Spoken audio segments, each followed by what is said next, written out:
আষ্টে পৃষ্ঠে ফনা তুলে গায়ে জড়িয়ে আছে মারাত্মক বিষাক্ত সব সাপ। মাঝে মধ্যেই ছোবলে সর্বাঙ্গ নীল করে দিতে তেড়ে আসছে শরীরের দিকে, আবার কখনো পালিয়ে যেতে চাইছে হাত ফসকে।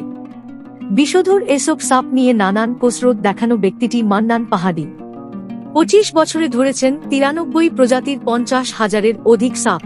ইতোমধ্যে সাপের কামড় খেয়েছেন 150-বারেরও বেশি। মান্নান পাহাড়ির সাথে স্ত্রী কন্যা সহ সাপের সাথে সখ্যতা গড়ে তোলায় নির্ভয়ে অনায়াসে তারাও ধরছেন সাপ। মান্নান পাহাড়ি দাবি 10,000-এর অধিক সাপে কাটা রোগী তিনি সারিয়েছেন। এ কাজ করতে গিয়ে শরীরে বিষাক্ত সাপের আঘাতও সহ্য করতে হয়েছে তাকে। বিষাক্ত সাপের দেখা পেলে সেটিকে ধরে বনে অবমুক্ত করেন তিনি। মান্নার জন্মস্থান বরিশাল নগরীর পুরান কয়লাঘাট এলাকায়। ভারতের আসামে সরপরাজ বাতেন পাহাড়ির কাছে 13 বছরের ধিক্কা নেন মান্নান পাহাড়ি। এরপরেই ফিরে আসেন দেশে। বর্তমানে বসবাস করছেন বরিশাল নগরীর পলাশপুরে।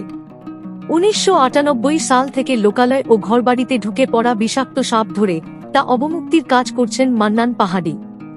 দেশের 64 জেলার বিভিন্ন গ্রাম থেকে বিষাক্ত সাপ ধরার জন্য তার নিয়মিত ডাক আসে বলে জানান তিনি। এরপর হাত দিয়ে সাপ ধরে তা ব্যাগে ভরে নিয়ে আসেন নিজের বাড়িতে। পরে লোকালয় থেকে দূরবর্তী বনজঙ্গলে অবমুক্ত করে দেন। সাপ ধরতে গিয়ে অনেক সময় টানা 4 থেকে 5 দিনে অপেক্ষা করতে হয়েছে তাকে।